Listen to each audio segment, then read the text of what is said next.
कि ये मिशन आने वाली पीढ़ियों को भारत की आत्मा से जोड़ने का माध्यम बनेगा। प्रधानमंत्री मोदी ने देशवासियों को संबोधित करते हुए कहा कि भारत की समृद्ध ज्ञान परंपरा और जैव विविधता को बचाने के लिए पूरे देश में प्रयास किए जाएंगे। इससे हमारा प्राचीन ज्ञान केवल किताबों या दीवारों तक सीमित नहीं रहेगा, बल्कि नई पीढ़ी की सोच का हिस्सा बनेगा। पीएम ने आगे कहा कि इस विचार से प्रेरित होकर इसमें सरकार ने साल के बजट में ज्ञान भारतम मिशन शुरू किया है। इस मिशन के अंतर्गत देश भर में बिखरी प्राचीन पांडुलिपियों का डिजिटलीकरण किया जाएगा। इसके बाद एक राष्ट्रीय डिजिटल रिपोजिटरी तैयार की गई, जहां भारत ही नहीं दुनिया भर के छात्र और शोधकर्ता भारतीय ज्ञान परंपरा से जुड़ सकेंगे।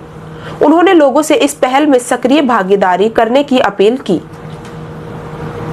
पीएम मोदी ने कहा कि अगर आप किसी ऐसे प्रयास से जुड़े हैं या जुड़ना चाहते हैं तो माईगॉव या संस्कृति मंत्रालय से संपर्क करें, क्योंकि ये सिर्फ पांडुलिपियां नहीं है, ये भारत की आत्मा के वे अध्याय हैं जिन्हें हमें आने वाली पीढ़ियों तक पहुंचाना है।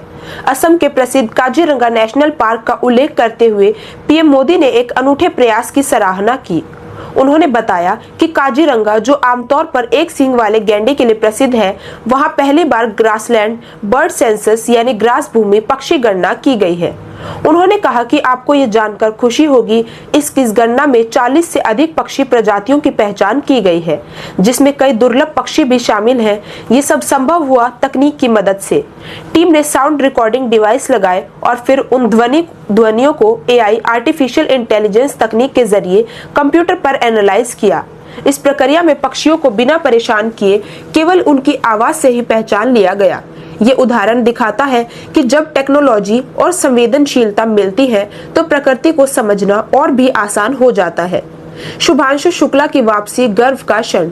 इस दौरान उन्होंने अंतरिक्ष से शुभांशु शुक्ला की वापसी को गर्व का क्षण बताया।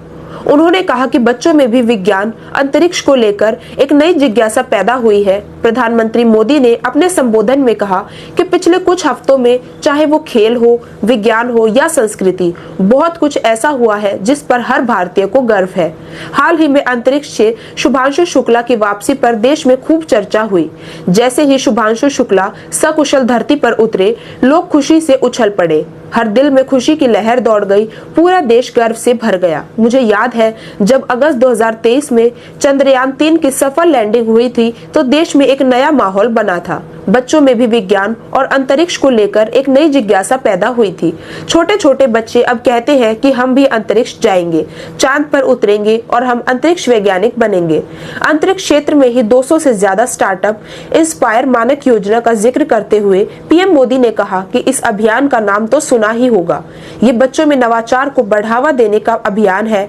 इसमें हर स्कूल से 5 बच्चे चुने जाते हैं। हर बच्चा एक नया विचार लेकर आता है। अब तक लाखों बच्चे इससे जुड़ चुके हैं और चंद्रयान 3 के बाद इसकी संख्या दोगुनी हो गई है। देश में अंतरिक्ष स्टार्टअप भी तेजी से बढ़ रहे हैं। 5 साल पहले 50 से भी कम स्टार्टअप थे। आज सिर्फ अंतरिक्ष क्षेत्र में ही 200 से ज्यादा स्टार्टअप है। राष्ट्रीय अंतरिक्ष दिवस को लेकर प्रधानमंत्री मोदी ने अपने संबोधन में कहा कि अगले महीने 23 अगस्त को नेशनल स्पेस डे है। आप इसे कैसे मनाएंगे? क्या आपके पास कोई नया आइडिया है? अगर है तो मुझे नमो ऐप पर संदेश जरूर भेजें। पीएम मोदी ने आगे कहा कि 21वीं सदी के भारत में विज्ञान नई ऊर्जा के साथ आगे बढ़ रहा है। कुछ दिन पहले हमारे छात्रों ने इंटरनेशनल केमिस्ट्री ओलंपियाड में पदक जीते। देवेश